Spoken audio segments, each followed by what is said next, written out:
Welcome to Transformed by Grace, an in-depth Bible study of God's Word, presented by the Berean Bible Society. Join us each time on this station as Pastor Kevin brings the transforming message of God's grace revealed through the Holy Scriptures.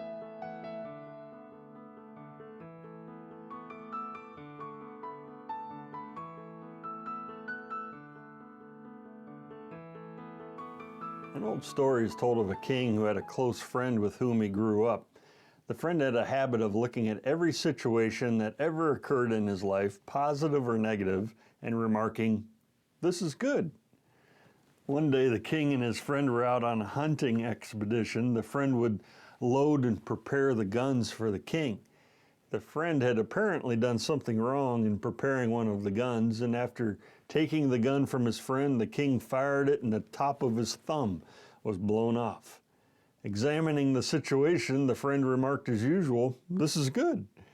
To which the king replied, "No, this is not good," and he proceeded to send his friend to jail. About a year later, the king was hunting in an area that he should have known to stay clear of. Cannibals captured him and took him to their village. They tied his hands, stacked some wood, set up a stake, bound him to the stake, and as they came near to set fire to the wood, they noticed that the king was missing the top of his thumb. Being superstitious, they never ate anyone unless they were whole. So untying the king, they sent him on his way. As he returned home, he was reminded of the event that had injured his thumb and felt remorse for his treatment of his friend. He went immediately to the jail to speak with his friend. He said, "You were right. I guess it was good that part of my thumb was blown off." And he proceeded to tell the friend all that had just happened. "And so I'm very sorry for sending you to jail for so long. It was wrong for me to do so," he said. The friend replied, "No, this is good." "What do you mean this is good? How could it be good that I sent my friend to jail for a year?" He replied, "Because if I had not been in jail, I would have been with you." Putting ourselves in Joseph's shoes when he was sold by his brothers and being carried away into Egypt, we wouldn't have been thinking, "This is good." Instead, we would have thought, "This is not good." But knowing the whole story as we do, and as Joseph would later see it, we could say, "This is good." As one author put it, little did Joseph think then that hereafter he should look back on that day as one of the most gracious links in a chain of loving providences, or that he should ever say to his brothers, "Be not grieved, nor angry with yourselves that ye sold me hither, for God did send me here before you to preserve life." It is very sweet as life passes by to be able to look back on dark and puzzling events and to trace the hand of God in one's life. Genesis 37:12-14 read, "And his brethren went to feed their father's flock in Shechem. And Israel said unto Joseph, Do not thy brethren feed the flock in Shechem? Come, and I will send thee unto them. And he said to him, Here am I. And he said to him, Go, I pray thee, see whether it be well with thy brethren and well with the flocks, and bring me word again. So he sent him out of the vale of Hebron, and he came to Shechem." Sometime after Joseph's dreams, his brothers went to pasture their father's flocks, but Joseph did not go with them. It's interesting that Jacob's sons took the flocks to feed in the place called Shechem. According to Genesis 33, Jacob owned property there and they had lived there for a time. But what makes it interesting is that this was the very place where their sister Dinah had been raped and where Levi and Simeon had massacred and killed many men to avenge their sister, and then afterwards raided their homes and took their property. Jacob and his family had left that area in fear of the inhabitants of the land after that massacre, but they apparently had no fear in going back here. However, when Jacob realized where they had gone, he was concerned about their welfare and that they might be in danger. So he ordered Joseph to go and check on his brothers and their flocks and to report back to him. Jacob knew he could depend on Joseph for a truthful report because Joseph had brought back honest reports of his brothers before. But notice Joseph's response to his father asking him to do this. He said, "Here am I." When the Lord appeared to Isaiah, and Isaiah saw the Lord sitting on a throne high and lifted up, and he heard the words, "Whom shall I send, and who will go for us?" Isaiah's response was, "Here am I, send me." And Joseph's response was the same here. "Here am I." He was ready to go, willing to do whatever his father asked. There was no hesitation at all, but only instant obedience. Joseph knew of the danger and risks of going to Shechem, but obedience to his father's command was his first priority.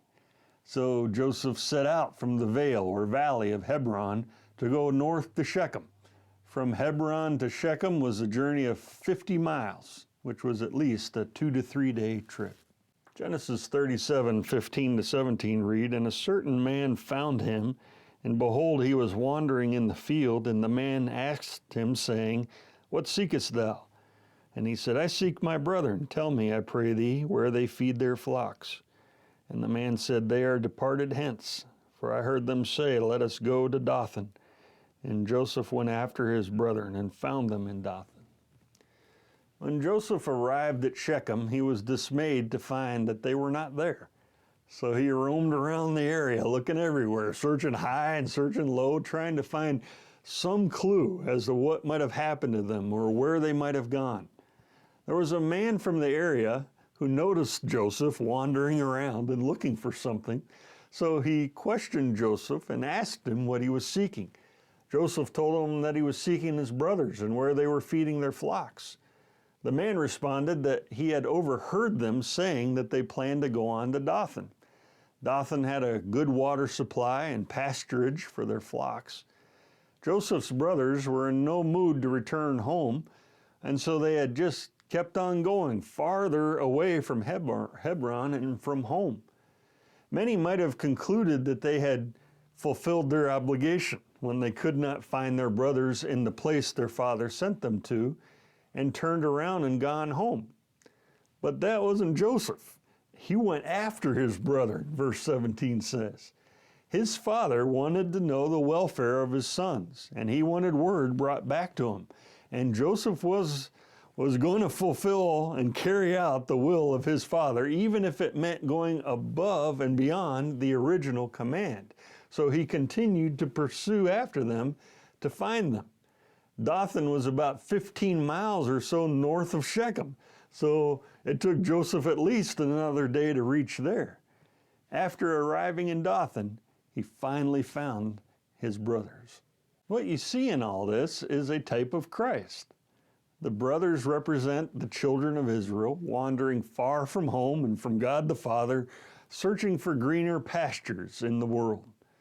As Joseph was sent by his father to find his brothers in a dangerous place in Shechem, Christ was sent by God the Father to his brothers, the children of Israel, in a dangerous place of sin, death, and spiritual warfare in this world.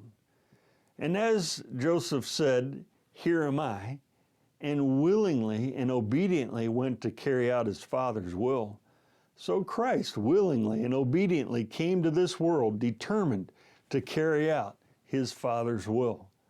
Like Joseph had to search for his brothers, Christ came to seek and to save that which was lost and to pursue after the children of Israel with a steadfast love and determination. But having come to his brother, Joseph, like Christ, was rejected by his own, and they moved with envy against him. They had murderous thoughts against him. And as John 1:11 says of Christ, he came unto his own, and his own received him not. And like the children of Israel with Christ, Joseph's brothers had the same thoughts and attitude as the parable of the wicked vine dressers. Like the children of Israel had with Christ, Matthew 21:38 says, When the husbandmen saw the son, they said among themselves, This is the heir, come, let us kill him, and let us seize on his inheritance. Genesis 37:18-22 reads, "And when they saw him afar off, even before he came near unto them, they conspired against him to slay him. And they said one to another, Behold, this dreamer cometh. Come now, therefore, and let us slay him, and cast him into some pit, and we will say some evil beast hath devoured him, and we shall see what will become of his dreams. And Reuben heard it, and he delivered him out of their hands, and said, Let us not kill him. And Reuben said unto them, Shed no blood, but cast him into this pit that is in the wilderness, and lay no hand upon him, that he might rid him out of their hands, to deliver him to his father again." Joseph's brothers saw him coming a great way off, recognizing him by his colorful coat, and as Joseph came, they began to devise an evil plan. The combination of hatred and envy can be lethal, and we see here the extremes to what these sins can lead a person to do. The brothers' plan for murder and cover-up was the fruit of their hate and envy of Joseph. Their pent-up emotions were ready to explode, and all they needed was the opportunity, and they saw this as that opportunity. As they saw him coming, they sarcastically said to each other, "Behold, this dreamer cometh." The Hebrew word for dreamer speaks of one who is a master at dreaming. So they were saying, here comes the dream expert. Look, here comes that specialist in dreams, suggesting that he's good for nothing else but that. Their initial plan was to kill him outright, throw him into a pit and cover it up and report back to their father that he had been killed by a wild animal. And after that, we shall see what will become of his dreams. And that shows you that the brothers feared that Joseph's dreams might actually come true.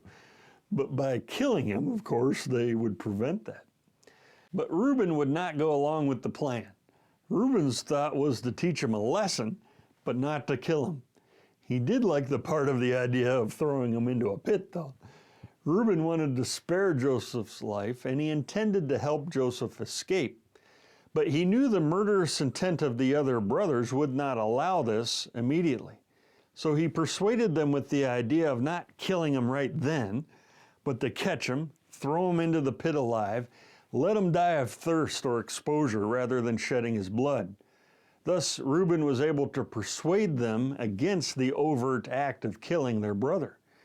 And Reuben's thinking was that after they had thrown him into the pit and left the area, he'd return later alone and rescue Joseph out of the pit so he could return home to their father.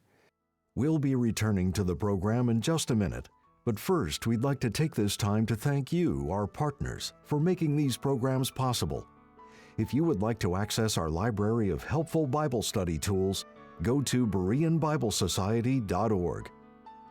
For We Must All Appear is an 18-page booklet taken from episode 55 of our program, Transformed by Grace, written and taught by Pastor Kevin Sadler, president of the Berean Bible Society.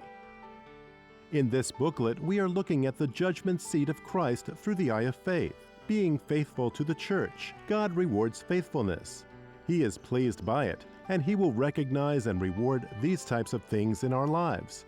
To order your copy, contact the Berean Bible Society for pricing and availability at 262-255-4750 or visit our website at www.BereanBibleSociety.org. This message is also available on DVD. To receive our free full-color 32-page monthly magazine, The Berean Searchlight, call 262-255-4750 or subscribe online at www.BereanBibleSociety.org. Thank you again for your generous gifts. And now, back to the teaching with Pastor Kevin. Genesis 37:23-28 reads, And it came to pass, when Joseph was come unto his brethren, that they stripped Joseph out of his coat of many colors that was on him, and they took him and cast him into a pit, and the pit was empty. There was no water in it. And they sat down to eat bread, and they lifted up their eyes and looked, and behold, a company of Ishmaelites came from Gilead, with their camels bearing spicery and balm and myrrh, going to carry it down to Egypt.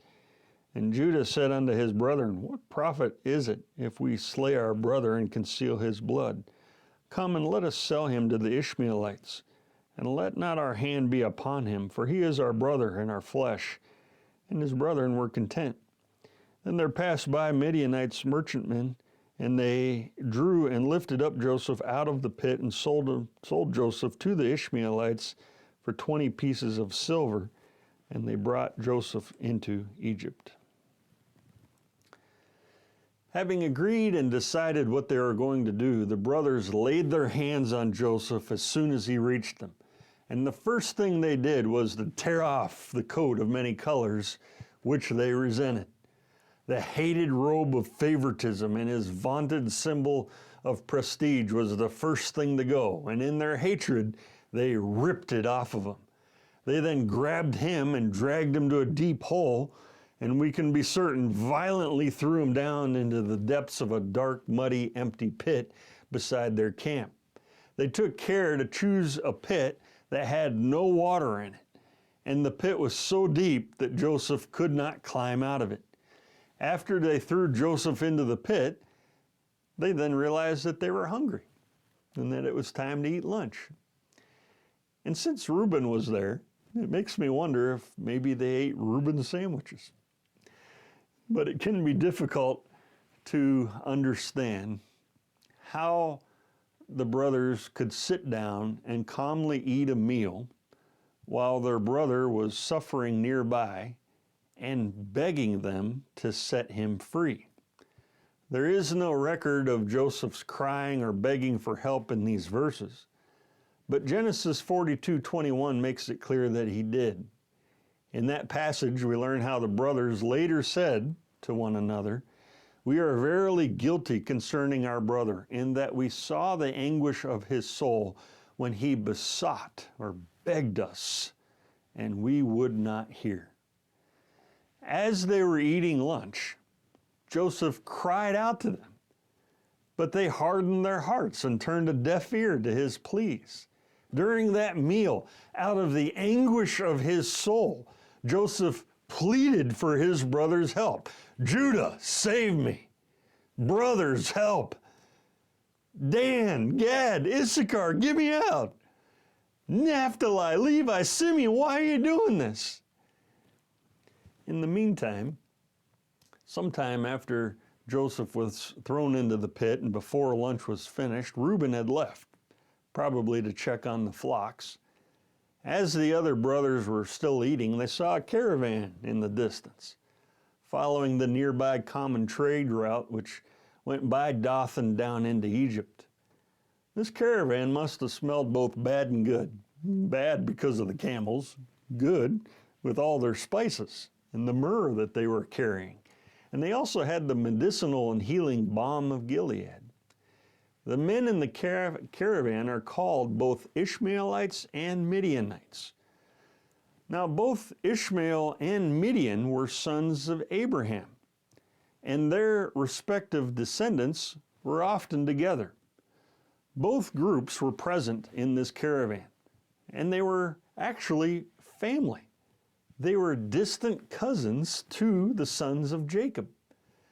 Joseph and his brothers were grandchildren of Abraham's son Isaac, and those in the caravan were descendants from Abraham's sons Ishmael and Midian, but they all had the same great-grandfather, Abraham. Seeing the Ishmaelites gave Judah an idea. Why not sell Joseph to them? That way, Joseph would be removed from the family, which was what the brothers wanted most of all, plus his life would be spared and they would not be guilty of murder. And on top of all this, they could make a financial profit in the process. It was a win-win in his mind. And since anybody taken to Egypt and sold as a slave wasn't likely to gain their freedom and ever come back, there was no danger that their plot would ever be discovered. His idea was met with a positive response. His brothers all agreed to sell Joseph into bondage rather than to leave him die in the pit. When the caravan came by, the brothers hailed them, Passing by were some Midianite merchantmen within the caravan, and they told them their proposition. Probably after bargaining a little bit, they settled on a price of 20 pieces of silver as Joseph's price, the price of a common slave. And so Joseph, like Jesus Christ, was betrayed by someone who should have loved him for the price of a slave. But some bargains are bad bargains. These 10 men lined their pockets with silver, but they also lined their conscience with guilt. Guilt that they would carry for many years to come. And guilt is a heavy burden to carry in life. The deal was struck. Joseph was drawn up out of the pit by his brothers, sold, handed over to the Ishmaelites, and then carried by that caravan into Egypt. And so Joseph's journey to Egypt began with the world's first pit stop. Genesis 37:29-36 says, "And Reuben returned unto the pit, and behold, Joseph was not in the pit. And he rent his clothes. And he returned unto his brethren, and said, The child is not, and I, whither shall I go? And they took Joseph's coat, and killed a kid of the goats, and dipped the coat in the blood. And they sent the coat of many colors, and they brought it to their father, and said, This have we found. Know now, whether it be thy son's coat or no. And he knew it, and said, It is my son's coat. An evil beast hath devoured him. Joseph is without doubt rent in pieces. And Jacob rent his clothes, and put sackcloth upon his loins, and mourned for his son many days. And all his sons and all his daughters rose up to comfort him, but he refused to be comforted. And he said, For I will go down into the grave unto my son mourning. Thus his father wept for him. And the Midianites sold him into Egypt, unto Potiphar, an officer of Pharaoh's, and captain of the guard." After selling Joseph, the brothers went back to their flocks and left the vicinity of the pit and got back to work. Reuben then returned, probably intending to free Joseph at this point. But to his surprise and horror, he discovered that Joseph was gone. Reuben then rent his clothes, rent his garments, the conventional way of expressing grief in those days. And now he was the one in the pits. But his grief showed how much he had actually wanted to rescue and free his brother. Reuben then rushed to catch up to his brothers to tell them about Joseph's disappearance, only to find out what they had done with him. He realized then that he would be held responsible by his father Jacob, and he was distressed over where he would go to hide from his father and what he should do and how he would ever account for his disappearance. Although he was absent at the time of the sale, he would be held responsible for the treachery, and so he joined in the cover-up, and they all settle on a convenient lie. One sin led to another sin as the men now fabricated the evidence to deceive their father into thinking that Joseph was dead. The brothers would lead their father to believe that Joseph had been tragically killed by a wild beast, as they had originally intended to say anyway. They would not just tell the lie, though. They would let their father deduce this from the evidence. They were, for all intents and purposes, placing the responsibility for Joseph's supposed death on their father, who had sent him out alone to find his brothers in the wilderness. And so as the caravan winded its way down the road and out of sight, the brothers calmly dipped Joseph's robe in the blood of a freshly killed goat. Then they coldly took the blood-stained garment back to their father, handed it to him, and said, "We found this. Do you know whether it is your son's tunic or not?" Years before, Jacob had killed a kid of the goats in order to deceive his father, Isaac, to deceive him into thinking that he was Esau in order to give him the blessing of the firstborn. Now his sons were following in his footsteps and killing a kid of the goats to deceive him. Jacob immediately recognized Joseph's coat, but rather than questioning his sons more carefully, In grief, he jumped to the conclusion that Joseph had been killed by an animal and torn in pieces. He didn't stop to notice, though, that that coat was not torn in pieces. And Jacob didn't have DNA testing available to him, so he had no way to test the blood to see if it was Joseph's. Jacob just accepted the evidence, believed the story, and came to the desired conclusion that Joseph was dead. And at the thought of his son being torn in pieces by a wild beast, Jacob was so heartbroken that he tore his clothes. And then he went into a protracted period of great mourning. Now he had not only lost his favored wife, Rachel, now he had lost her first and his favored son, Joseph. Jacob was inconsolable and continued mourning for many days. After so many days of mourning hypocritically, his sons tried to comfort him, but to no avail. No one could comfort Jacob, so great was his loss. And Jacob was sure he would carry his grief with him until he died and went to his son in the grave, which in the original Hebrew is the word Sheol. And Sheol is the place of the dead for both the saved and unsaved during the time of the Old Testament in the center of the earth. 20 years later, in chapter 42, we find that Jacob was still bereaved and grieving over the death of Joseph. In the meantime, the caravan carrying Joseph arrived in Egypt.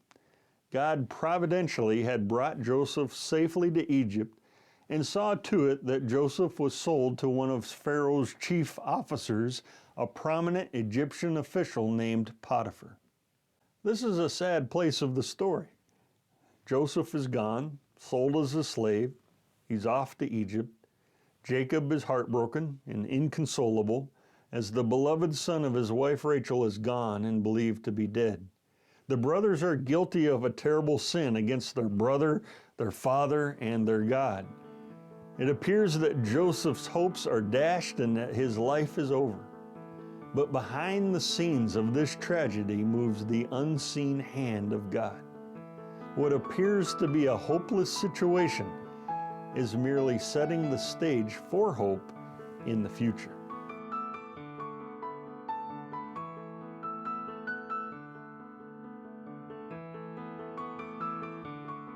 Thank you again for tuning in to Transformed by Grace. We appreciate your prayer support and the financial gifts.